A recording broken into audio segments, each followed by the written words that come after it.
जे मुख़्तलिफ़ ज़िलनि में मकानी इदारनि जी नंढी चूंड में पीपल्स पार्टी मैदान मारे वरितो। कराची जे इलाइक़े सदर जे यूसी 13 ते पीपी जो मेयर मुर्तज़ा वहाब कामयाब। जमात इस्लामी जे नूरुल असलम खे शिकस्त। मलीर जे यूसी मुराद मेमन ते डिप्टी मेयर सलमान अब्दुल्ला मुराद भी मैदान मारे वरितो। सखर जो डिप्टी मेयर अशरफ नोकल भी सोभारो।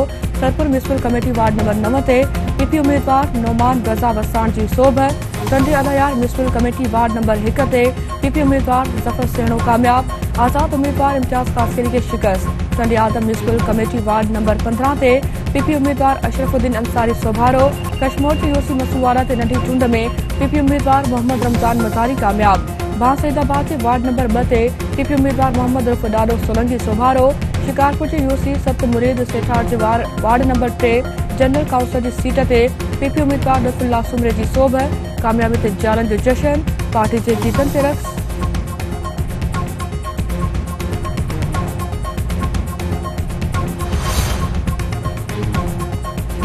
इसराइली फौज तरफा गजा जो घेराव बरकरार। मुस्तसिल वेश्यानी बमबारी। शहीद फलस्तीनी जो अंक 9700 थी वियो।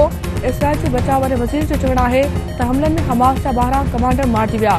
हमास जे मवासिलाती मर्कज़, बंकर्स ऐं सुरंगनि जो नेटवर्क तबाह कयो वियो आहे। इसराइली फौज गजा शहर जो मुकमल घेराव करे वरितो आहे।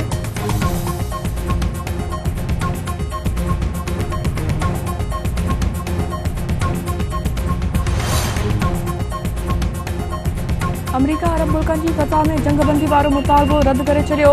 गजा में शहरनि जो क़त्लेआम, इस्पतालुनि, एम्बुलेंसनि, स्कूलनि ऐं पनाहगी कैंपुनि ते बमबारी इसराइल जो हक़ करार।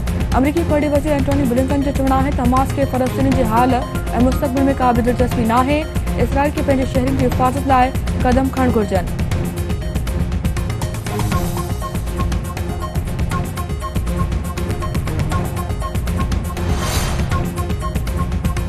दुनिया के मुख्तलिफ मुल्कनि में फ़लस्तीन ते इसराइली हमलन ख़िलाफ़ एहतजाजी मुजाहिरा। वॉशिंगटन ऐं न्यूयॉर्क में हज़ारे शहरी रोडनि ते निकिरी आया। लंडन में भी हज़ारे माण्हुनि जो इसराइली ज़ुल्म ख़िलाफ़ धरणो। 29 ॼणा गिरफ़्तार। पेरिस ऐं बर्लिन में भी एहतजाजी मुजाहिरा। नॉर्वे, ऑस्ट्रेलिया, थाईलैंड, ॾखण कोरिया, ईरान, कतर ऐं इराक में एहतजाज। मज़लूम फ़लस्तीनी अवाम मथां ज़ुल्म ख़िलाफ़ चिली ऐं वेनेज़ुएला में भी एहतजाजी मुजाहिरा। पीडीएम सरबराह मौलाना फजल रहमान तरफा फ़लस्तीनी अवाम सां बदिये जे इज़हार लाइ विच ओभर जो दौरो। कतर में हमास अगवान इस्माइल हनिया ऐं ख़ालिद मशहद सां मुलाक़ात।